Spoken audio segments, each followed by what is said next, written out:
Hey guys, I hope all of you good. Simple and ಟೇಸ್ಟಿಯಾಗಿ chicken kebab ಹೇಗೆ ಮಾಡೋದು ನೋಡೋಣ ಬನ್ನಿ.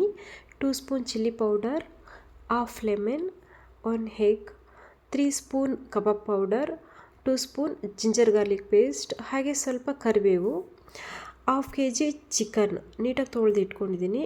ಹೇಗೆ ಮಾಡೋದು ನೋಡೋಣ ಬನ್ನಿ. ಮತ್ತು ಅಲ್ಲಿ ತೋರಿಸಿರೋ ಮಸಾಲೆ ಎಲ್ಲ ಆ್ಯಡ್ ಮಾಡ್ಕೊಳ್ಳಿ. Kebab powder, chilli powder, next ginger garlic paste, ಹಾಗೆ ಸ್ವಲ್ಪ ಕರಿಬೇವು,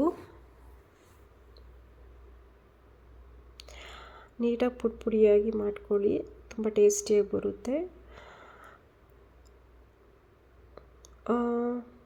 ನೆಕ್ಸ್ಟು ಎಗ್, ಹಾಗೆ ಲೆಮನ್,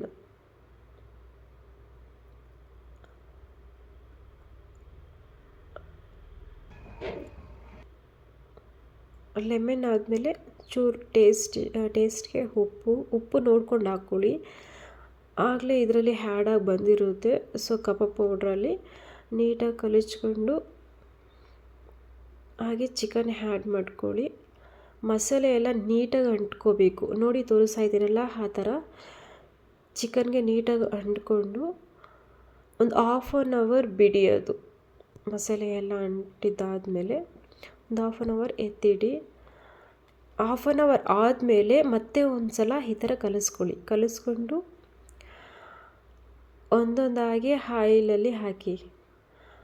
ಓಕೆ, ಒಂದು 6 to 7 ಮಿನಿಟ್ಸ್ ಆದರೂ ಆಯಿಲಲ್ಲಿ ನೀಟಾಗಿ ಬೇಯಿಸ್ಕೊಳ್ಳಿ. ಯಾವುದೇ ಥರ ಕಲರ್ ಆ್ಯಡ್ ಮಾಡಿಲ್ಲ, ಬರೀ ginger garlic paste, chicken powder, chilli powder, lemon, egg ಇಷ್ಟರಲ್ಲೇ ಯೂಸ್ ಮಾಡಿಕೊಂಡು ಮಾಡ್ತಿರೋದು. ಯಾವುದೇ ಥರ ಕಾರ್ನ್ಫ್ಲೋರ್ ಆಗಲಿ ಏನೂ ಯೂಸ್ ಮಾಡಿಲ್ಲ. ಒಂದು 6 ಅಥವಾ 7 ನಿಮಿಷ ನೀಟಾಗಿ ಬೇಯಿಸ್ಕೊಳ್ಳಿ.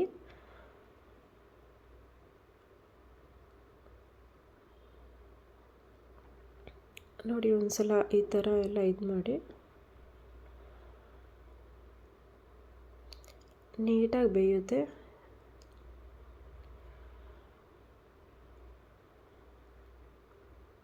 ಆರು ನಿಮಿಷ ಆದಮೇಲೆ